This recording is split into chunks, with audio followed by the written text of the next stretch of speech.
Hello guys, welcome back. कैसे हैं आप सब? उम्मीद करता हूँ कि सब खैरियत से होंगे और जहाँ भी होंगे अल्लाह पाक के अमान में होंगे। दोस्तों, आज की इस वीडियो के अंदर सर्बिया के वर्क वीज़ा के हवाले से कुछ डिटेल शेयर करनी है आप दोस्तों के साथ। तो अगर आप लोग भी सर्बिया आने के लिए इंटरेस्टेड हो या ऑलरेडी सर्बिया में रहते हो, दोनों कंडीशन के अंदर आपके लिए हमारी आज की वीडियो बहुत इंपॉर्टेंट होने वाली है। वीडियो को प्लीज़ आखिर तक ज़रूर देखिएगा। आप दोस्तों को सर्बिया के वर्क वीज़े की कुछ अपडेट दूंगा और सर्बिया के TRC कार्ड के हवाले से कुछ बहुत इंपॉर्टेंट इन्फॉर्मेशन आप दोस्तों के साथ शेयर करूंगा आज की इस वीडियो के अंदर। तो प्लीज़ वीडियो को आखिर तक ज़रूर देखिएगा और अगर आप हमारे चैनल पर नए हैं तो चैनल को सब्सक्राइब कर दें और घंटी के आइकन पर प्रेस करना मत भूलिएगा। तो दोस्तों, जैसा कि आप तमाम लोग जानते हैं कि सर्बिया स्टिल शेंजन का पार्ट नहीं है, लेकिन ये यूरोप के अंदर आता है और सर्बिया के सराउंडिंग में जितने भी कंट्रीज़ हैं आप वो देख लें।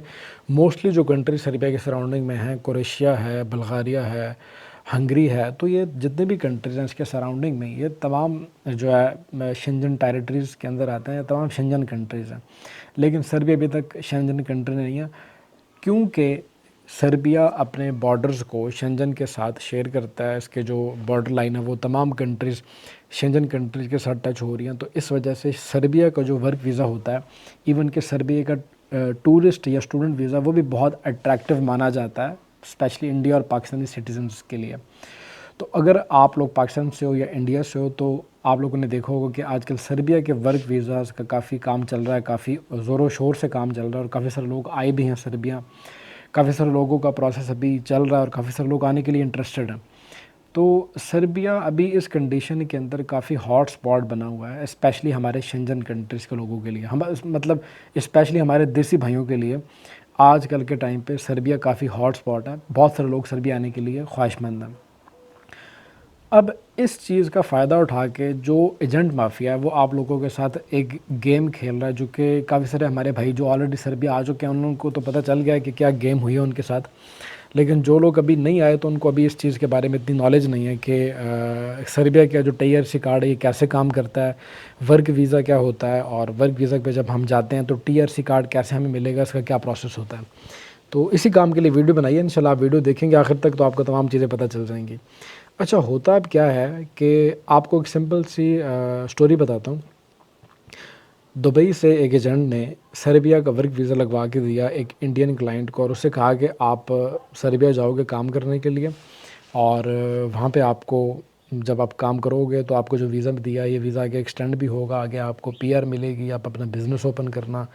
और इवन कि उन्होंने ये भी कहा कि आप अगर आगे शेंजन कंट्रीज़ में मूव करना चाहते हैं तो वो उसमें भी आपकी हेल्प करेगा। ये ऐसे ख्वाब दिखा के उन्होंने उस भाई को, इंडियन भाई को, सर्बिया भेजा और उससे एक अच्छी खासी अमाउंट उन्होंने चार्ज की। तो वीज़ा लग जाने के बाद जब वो इंडियन सिटीज़न यहाँ पहुँचा सर्बिया के अंदर तो उसे पता चला कि जिस कंपनी में वो काम करने के लिए आया वहाँ पे तो वर्कर्स की डिमांड ही नहीं है और उनके पास तो इतना काम ही नहीं है कि वो यहाँ पे कोई काम करेगा। खैर बहरहाल उसने 1-2 दिन काम किया और 1 हफ़्ते पूरा होने के बाद उसको कंपनी ने कह दिया कि भाई हमें आपकी ज़रूरत नहीं है, तो आप इंडिया वापस चले जाएँ।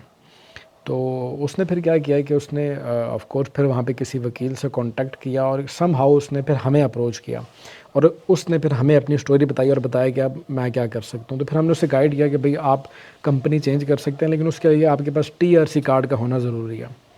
अब यहाँ पे आपको एक बात बताता चलूँ कि जैसा कि शेंजन कंट्रीज़ में होता है, फ़िनलैंड में, हंगरी में, रोमानिया में या बाकी दूसरे कंट्रीज़ में, कि जब आपको कोई कंट्री वर्क वीज़ा इशू करती है तो आपको जो TRC कार्ड होता है, जो रेजिडेंस परमिट होता है, वो भी ऑलरेडी आपका प्रोसेस में चला जाता है और जब आप एंट्री करके आते हो उस कंट्री में, जब आप लैंड करते हो तो आपको फिर कुछ टाइम के बाद आपका रेजिडेंस कार्ड इशू कर दिया जाता है। लेकिन सर्बिया में ऐसा बिल्कुल भी नहीं है। सर्बिया में यह है कि अगर आप वर्क वीज़ा लेके सर्बिया आते हो तो यहाँ आने के बाद आपको TRC कार्ड के लिए एक नई एप्लीकेशन सबमिट करनी होती है। मतलब आप यहाँ पे आ तो गए तो आपको ऑटोमेटिकली नहीं मिल जाएगा रेजिडेंस परमिट, उसके लिए आपको अलहदा से एक एप्लीकेशन देनी पड़ेगी और उसके लिए एक अलहदा फ़ीस होती है जो कि सम टाइम एम्प्लॉयर्स पे करते हैं और सम टाइम आपको ख़ुद अपने जेब से पे करने पड़ते हैं वो पैसे। तो ये आपने बात माइंड में रखनी है कि जब आप सर्बिया का वर्क वीज़ा लेके आते हैं तो आपको ऑटोमेटिकली रेजिडेंस कार्ड नहीं मिलेगा, ठीक है। रेजिडेंस कार्ड अगर आपको नहीं मिलेगा तो दैट्स मीन कि आप कंपनी भी चेंज नहीं कर सकते। विदाउट रेजिडेंस कार्ड आपकी कंपनी अगर आपको काम करवाती है आपसे और वो आपको सैलरी नहीं देती तो आप कंपनी के अगेंस्ट कोई एक्शन भी नहीं ले सकते जब तक आपके पास रेजिडेंस कार्ड नहीं है। तो कंपनियां क्या कर रही हैं, फ्रॉड हो क्या रहा है, क्या प्रॉब्लम है कहाँ पे?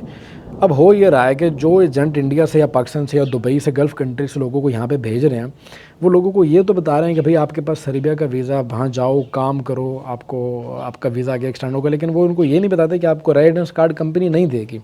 अब अगर आपको कंपनी ने रेजिडेंस कार्ड नहीं दिया तो आप कंपनी का कुछ नहीं बिगाड़ सकते। अगर आपको कंपनी सैलरी दे ना दे, आप कंपनी के अगेंस्ट कोई लीगल एक्शन नहीं ले सकते, क्योंकि बगैर रेजिडेंस कार्ड के आपके कोई वैल्यू नहीं, आप कोई लीगल एक्ट नहीं कर सकते कंपनी के अगेंस्ट, और ना ही आप अपनी कंपनी चेंज कर सकते हो। कंपनी चेंज करने के लिए भी आपको रेजिडेंस कार्ड की ज़रूरत पड़ती है, आपको चाहिए होता है। तो ये बात है भाई लोग को, आप लोगों को अपने एजेंट से ये बात पहले तय करके आना होगा कि भाई मैं आपको ये पैसे तो दे रहा हूँ सर्बिया जाने के लिए, लेकिन ये केवल मैं वर्क वीज़ा के लिए नहीं दे रहा, बल्कि मुझे इसके बाद आगे जाने के बाद रेजिडेंस कार्ड भी चाहिए होगा, जो कि आप मुझे प्रोवाइड करवाओगे। अगर आप प्रोवाइड नहीं करवाओगे तो फिर आप उसके साथ कोई एग्रीमेंट कर लेंगे, फिर आप उसको कोई पेमेंट नहीं करोगे या आप उसके ख़िलाफ़ कोई भी लीगल एक्शन ले सकते हो अपने कंट्री के अंदर।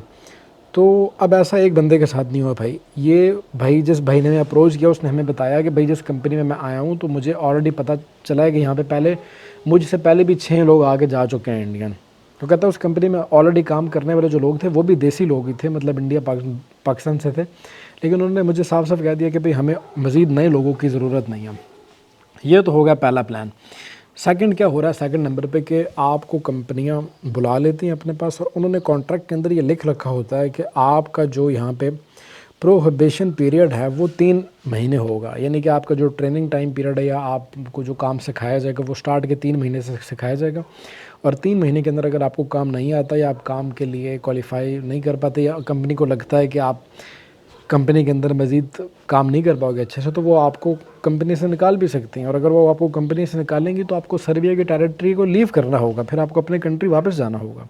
ये चीज़ें भी कॉन्ट्रैक्ट में लिखी रहती हैं। तो ये आपने सर्बिया का वर्क वीज़ा या सर्बिया का प्रोसेस स्टार्ट करने से पहले अपने एजेंट से सारी बातें क्लियर कर लेनी है कि भाई हम जा रहे हैं तो हम लॉन्ग टर्म के लिए जा रहे हैं, हमें वहाँ पे रेजिडेंस कार्ड भी चाहिए और हमने वहाँ पे रहना है, और हमें लीगल स्टे चाहिए, हमें इलीगल स्टे नहीं चाहिए। अगर आप इतनी भारी अमाउंट देंगे एजेंट्स को यहाँ पे आते हो सर्बिया में, और यहाँ आने के बाद आपको रेजिडेंस कार्ड भी कंपनी ना दे, तो फिर आपकी हम कोई हेल्प नहीं कर सकते। आपको फिर कंपनी चेंज करवाने के लिए कोई बंदा भी हेल्प नहीं कर सकता, बल्कि आपको फिर कंट्री लीव ही करना होगा।